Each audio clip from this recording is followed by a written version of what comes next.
O'Neill and the special guest host, Attorney Jerome Payne. Live TV talk on your digital device, on Roku, Fire TV, and Apple TV. Download the SVP TV app right now.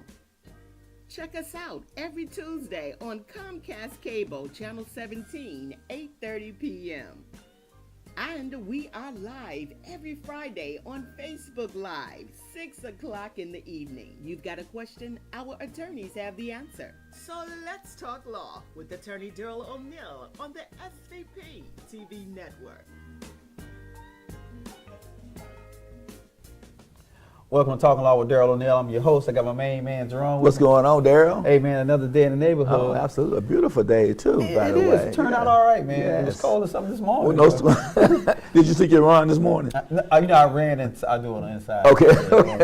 I'm on the treadmill, man. I got you, brother. I'm getting soft, man. I'm on the treadmill. Bless you. Need to say our shout-outs to California, shout-outs to Little Rock, Arkansas, shout outs to West Memphis, Arkansas, shout out to Memphis, Shelby County, shout out to Mississippi, shout out to Missouri, and shout out to our family. Yes. All right, if you have Facebook Live, YouTube, you got the Roku TV, you got Apple TV, you got Fire Stick, or you got the SVP TV Network app, you can call us and ask questions live while we're on air. Wow. Free of the charge. It doesn't matter what subject we're talking about, we will answer those questions. Wow. And you got a lot of experience at the table. Oh my God. This is my 31st year there. What am I yet? You about 20? Yeah, I'm at 23. 23. Look at, man. 24. Look at there. Now, how you going to be that? Yeah, you got 50 plus years of Yes. legal experience. How you going to let that go? Man. I mean, and we won't charge you. Wow. Get that, a lawyer that won't charge. Don't want to charge. That's so. There, what's your hourly? What's your hourly right there? I moved it up to $350. Look at you, man. Look at you. Look at you. Yeah. People been getting on me kind of bad Right. about my rate being being so low. Yeah.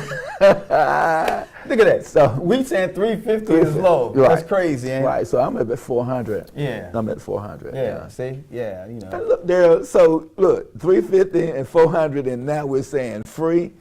What's wrong with you all right there? Last week, Jerome, we had a special guest. Yes. And we're gonna get her back. Yes. We had she's raring to come back. Yeah, we had Dominique Mayfield. Yes. And Miss Mayfield works over in the trustee's office. That's correct. Chapter 13 trustee's That's right. office. And it's always good when you have somebody that has that direct knowledge of what's going on in that area. And she provided a lot of knowledge, a lot of information. Absolutely. And she didn't get a time to get as much as she wanted to get out, so she'll be back. Yeah, she had a whole photo. Yeah, she had a whole. So we must get her back. She had a laundry list of stuff, Right, right. because Jerome, bankruptcy, and this is your forte. Right. Bankruptcy can be extremely good, or it can be extremely bad. Well, it depends on which. It's always good for the debtor. It should be. Yeah. Sometimes it's a little bit hectic for a creditor. Right. Because I'm sure they feel like that they're being slighted. Right. But right. actually what it did there was level the playing field. Right. We talked about it last week. Creditors have forever, it seemed, always had the upper hand Right. on the debtor because the creditor can afford to have legal representation. Right. And so when the debtor attempts to operate in their area, they're at a loss. Right. You know what I'm saying? And I like that, Jerome. That was phenomenal. Yeah. Saying that really the bankruptcy statutes or the bankruptcy laws empowers the little guy, Absolutely. for lack of a better word. Yes, yes. And the thing that's good about it is, like Dominique was saying, if you got a plan that's so unrealistic, they will tell you that your plan is not going to work. It's going to fail. They call it it's a feasibility argument that the trustee makes, and then to the debtor's attorney, they say that you have presented a plan that's non-confirmable. Okay. And so the whole idea is to get a confirmed plan. And what that simply means is that we've looked at your numbers, we looked at your debt, we looked at the creditors, and based on what you presented, this is something that will work. That's what confirmed plan means. So many times, Daryl, we spend a lot of time, sometimes we have to amend plans because we don't really know what the numbers are until the numbers start to flow. So what happens is the person who is in a bankruptcy, many times it was not their desire to be there because we talked about it on the last show, and you and I talk about it all the times too. When they finally get the news, everybody else know, bro, you're sinking, man. Right. You're fading fast. I see the sweat on your face. You're all upset. You're worried. You can't go to sleep because you don't know if the wrecker's going to come in the middle of the night and pull your vehicle. So you're looking out the window every time you hear something. And then also, you don't know if your check's going to be garnished. So by the time you finally get to the table, sometimes it's almost too late because those things have happened to you already. And so that's what we try to avoid during a bankruptcy. Yeah, I like that, Jerome. I mean, and that's, you know, like you said, I mean, it's an opportunity for you to get back. Yes. You know, to get back to, I mean, you know, and this is a messed up statement, but it's a chance to get back to being human. No question. I mean, you know, that. you before the bankruptcy, you, like you said, normally you running. You're drowning. You're drowning. Yeah. You got a car in front of your car, or you got your car in the backyard, or in the garage. In the garage. You know, you go out on a parking lot somewhere. You drive. You make sure somebody else following you so they can block you in, so a tow truck can't get to you. That's an excellent picture of what happens. I've had clients to call me and say that, man, I came out of Kroger's with all my shopping bags and all my cart, and my car was gone. Yeah. And so I assume it had been stolen. Right. But in fact, that the repo man finally pulled up on you and took your car. Right. And so they're in a city like Memphis, Tennessee, where the public transportation is so horrific. Right. Until that's a whole nother story. Until people can't get where they need to go. Right. You must have some kind of transportation. Right. Reliable transportation. Right. In fact, you can't even hold down a job. Right. Without reliable transportation there. Yeah, I was and I'm digressing a little bit. I was listening to the radio, and this guy said he had 2 or 3 jobs. And where he lives, you know, it's on a bus line. Yes. And he says that, you know, they're talking about cutting, you know, lines and stuff like that. Unfortunately. And he said, man, I got 3 jobs, man. And all of my jobs, I use the bus. If they cut these lines, man, I'm not going to be able to work. He said, I get up early in the morning to catch the bus because, you know, they're not timely. But, you know, but he said, but that's a way I can't afford a car. Got 3 jobs and can't afford a car, man. But you said another great thing there that bankruptcy is able to do, because what it does is it levels the playing field. It also equalizes the payments. Right. And so rather than one creditor, because you know they owe many. You owe everybody. Man, they all standing in line like it's a free grocery line. They owe many people. Yeah.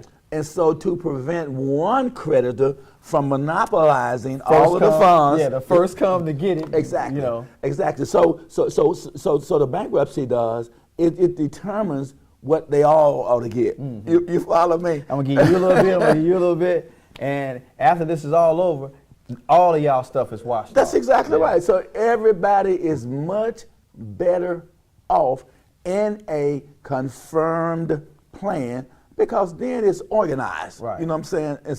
And that's why we call it a reorganization. Yeah, I like that, Jerome. So you know, we were talking about this, and again, obviously we can ask the, you know, you're a professional also.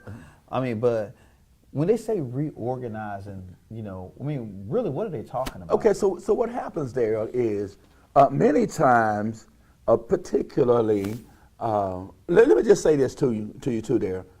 You know, the pandemic wasn't all bad. Okay. Did you notice that? Right. There was some miraculous things that happened during the pandemic. And so, except for the deaths, many people died, it seems like in many places unnecessarily, because the lack of preparation, the lack of a virus, a vaccine being produced early on, bad information about you can do this kind, you can take this, you can do bleach, and you can do all this other kind of crazy stuff. But other than that, we learned a lot. We learned that, particularly in the city of Memphis, where it used to be that we were the king in bankruptcy because of so many filings that we did in Chapter 13. But when the pandemic hit and we started getting the federal funding in, where people were getting enhanced unemployment, that $7.25 an hour was just absolutely wiped off the board. Yeah, it was right? worthless. And so we've been talking about it now for 3 years. It's coming back. Bankruptcy is coming back. People are going to be filing. It still hasn't happened. And so what we found out there, it didn't take much to get people to a position where they didn't have to file bankruptcy. Like $3 an hour, $4 an hour, $5. And so we know if we pay people a living wage, they can just about survive. You know, you and I have done the numbers over and over again. And we have. And look, and we've even talked about even at $10 an hour. That's exactly right. It's not enough. It's not enough. Yeah. But it's better than $7.25. $7.25? People were filing bankruptcy like bankruptcy was going out of style, trying to stay in their apartments, trying to afford their vehicles, trying to keep their utilities on, and you could not do it. So in other words, they were telling people, do the impossible, and they couldn't do it. Right. But now that we have started paying people almost a decent wage, it takes about $15 or $16 or $17 an hour. $16, yeah.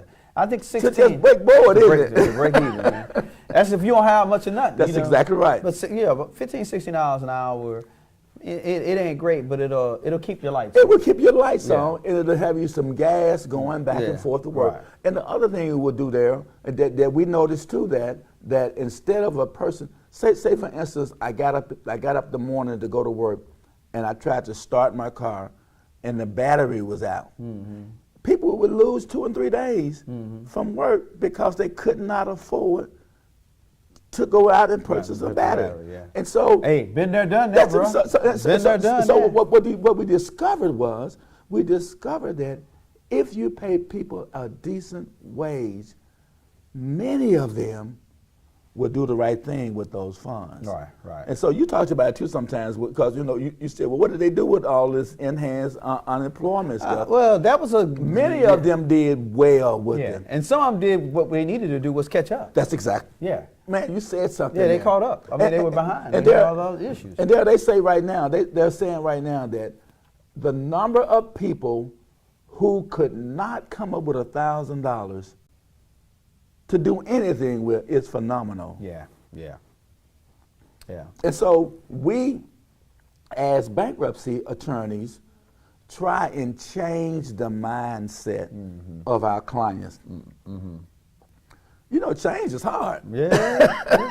Look, I got a question, Jerome. Okay, good. It says, can an adversary action be filed during a Chapter 7 bankruptcy to discharge child support arrears? All kids are 19 and over.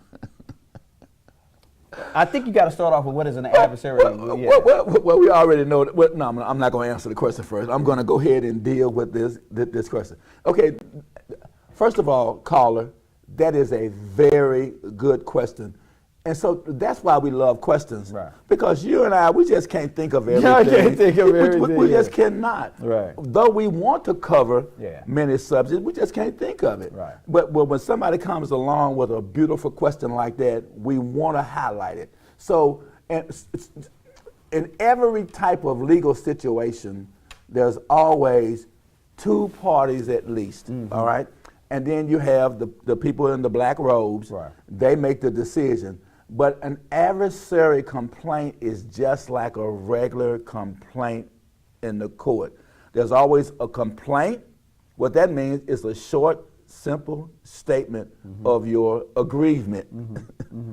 I was driving my car, stopped at the red light, and Daryl O'Neill rear-ended me. Right.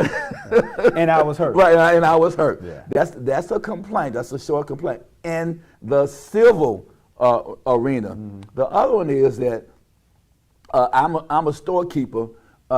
This fella came in here, and I saw him put the bologna pack in his pocket and walk out. Right. That's the shoplifting. Right. That's my complaint. Yeah. That's in the criminal area. But in the bankruptcy area, we use the term adversary complaint. So what that does was because it's already an adversary, because that's what that means. I'm adverse to another party. Right. Now let's get down to his question. So what happens is that I don't like the way things are going. I've gotten anybody who files a complaint, anybody who files a bankruptcy, then opens themselves up to all the creditors filing proofs of claim. Everybody got their hand You out owe there. me this, you owe me that. And child support is one of them who will file a proof of claim. And so the person, what he's asking is, can I attack this child support proof of claim by filing an adversary complaint? And the answer is absolutely. Okay. Okay. Because you're not talking about it all the time, too. You can sue anybody for anything at any time. Right. Now, are you going to be successful or not? Yeah. It's possible. It depends on what your unique points are about it.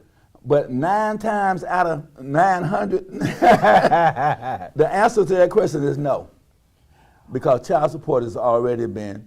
It's protected, ain't it? Well, it is. Yeah. It's a protected. But I didn't want to bust his bubble just by starting off by saying that. But we don't know. See, everything is fact specific. I heard him say that it's all arrears.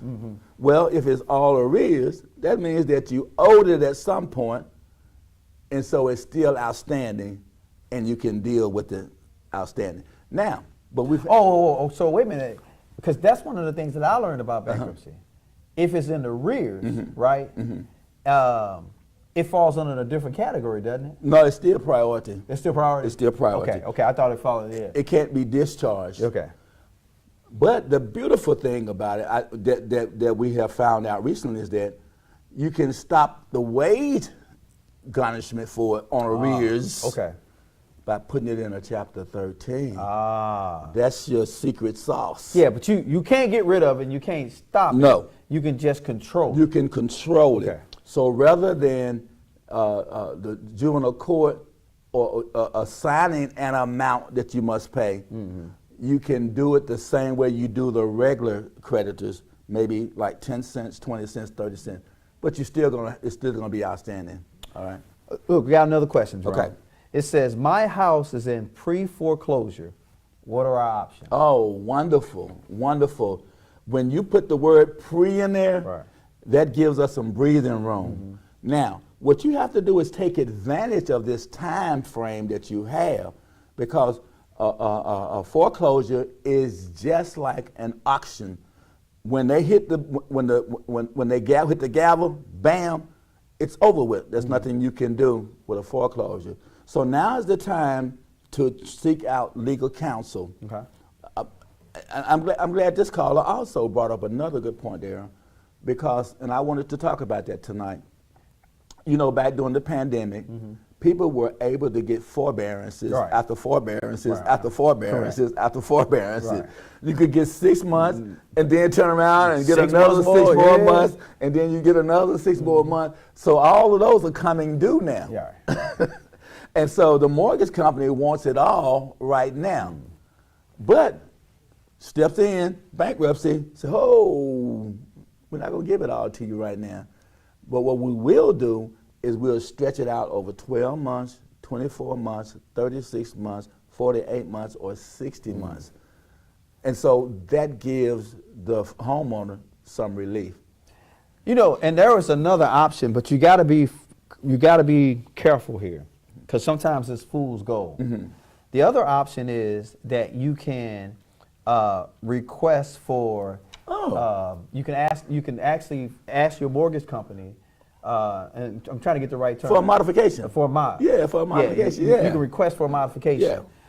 You know, one of the things that you can do when you're in this scenario is because obviously you're behind. Right. Obviously your circumstances Right. change, and obviously you can't make your payment. So you meet all the criteria for a modification. Darryl, you're absolutely correct, and I even forgot about that because one of the most important requirement in a modification is that the person is experiencing some kind of hardship. Right. So by the fact that you're in a bankruptcy indicates right off the bat that you need some assistance. Well, and Jerome hit that on it. So that's where I was getting ready to go.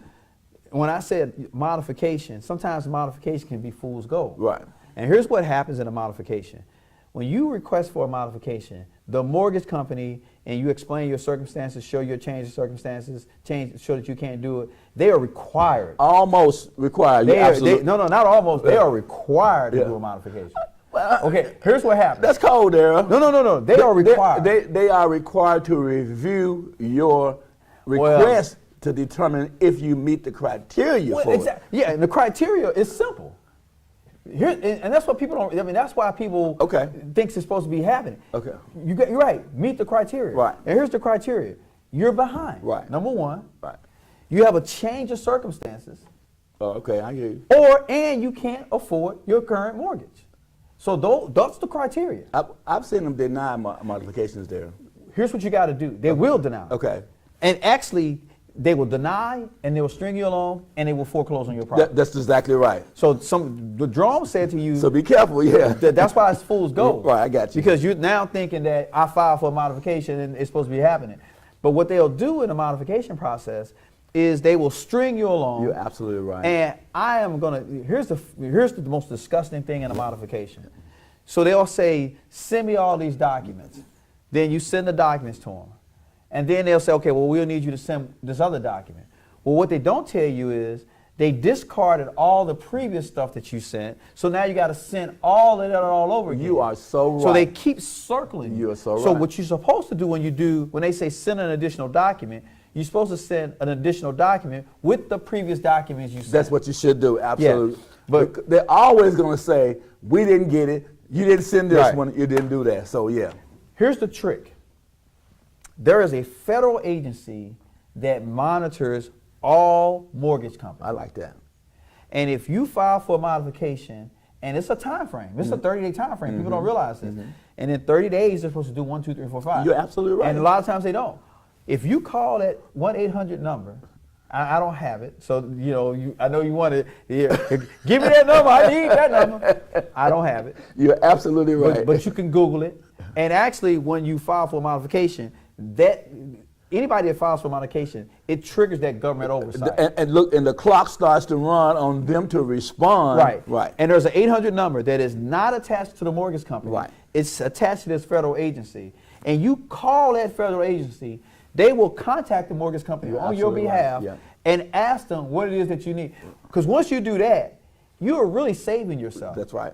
If you don't do something like that and you think you're working with the mortgage company, you on fool's gold, because all they're going to do is keep on the process, and they're going to shut you down. And then you're going to be 4 or 5 months behind on your mortgage, and they're going to demand that it be paid right then. Right. And then that's when you're in pre-foreclosure. Right. And again, the whole point, and here's the thing. A modification, here's the disgusting thing about the modification. Now the law changed. The disgusting thing about a modification is, in order to qualify, you have to be behind. That's one of the catches. Well, if I'm so far behind, I'm going to be foreclosed on. But the law changed to say you don't have to be behind. You just have to have a change of circumstances. Because you can keep on, and then what happens is, if you are so far behind, you get this governmental agency involved, then what happens is, it gives you that level of protection. That's right. And because they stay on that mortgage company. You are absolutely correct. And we are so serious about trying to make people be homeowners, because we had an entire program that came up Tennessee Keep My Home. Right.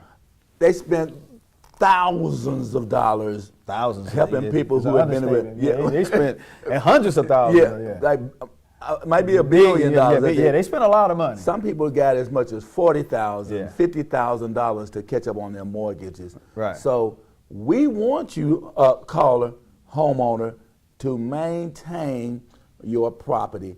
Do not let them foreclose on your property Now, without you reaching out to somebody. And let me just tell you, if you have not reached out to this government agency and you're in a situation where now they send you a letter saying they're going to foreclose, because they still, just because they send you a letter on foreclosure, it hadn't happened That's yet. exactly right. Because they're required to give you notice. That's exactly They're right. required to tell you when it's going to be, where it's going to be, and so on and so forth.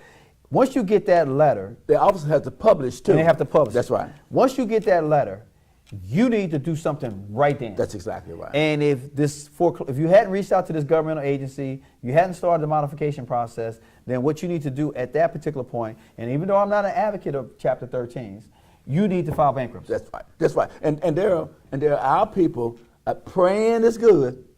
You on your knees praying, and the Lord is a miracle worker. Ain't gonna show you everything.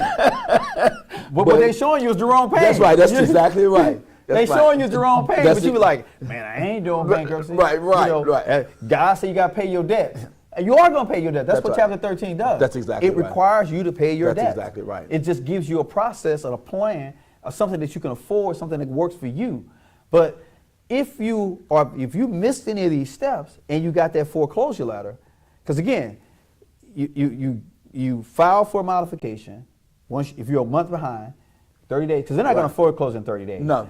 If you're 30 days behind, you file for modification. That's right. And if you don't get notification, information, and whatever in regards to that modification, or they said they need more information from you, then what you're going to do is on the bottom of that letter they send you, they have to send you that 800 number for the federal agency. That's right. So once you get that, you're going to dial that 800 number and say, hey, I've sent them this, I've sent them that. They keep saying to me they need this and this. And then that person's going to say, I'm going to reach out and find out what it is that you need. And then we're going to square that away. Absolutely. And whatever documents you send, you have to put your loan number on every single one of them.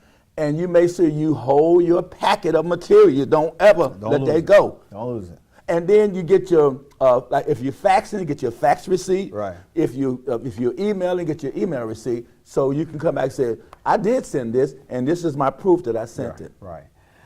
All right, y'all. I mean, that's a lot of information, and we're gonna, like I said, we're gonna mess around with this little, and we're gonna get Miss Mayfield back. Yes. And get some other people back about this area, because this is a really, I mean, this area of bankruptcy and credit correction is That's what I right. would call it. That's right. That's good. Is a really, really important and really, really tough subject. And it's a subject that people don't want to talk about. They don't want nobody in their business, and they don't want to tell nobody about their business. And then you're going to lose your stuff because you don't want to lose your stuff because you don't want to do that. Because you don't want nobody in your business. Everybody going to be in your business. Because you need a couch to sit That's on. right. Yeah. All right, y'all. Thank you for watching the show. We'll see you back next week. Can you actually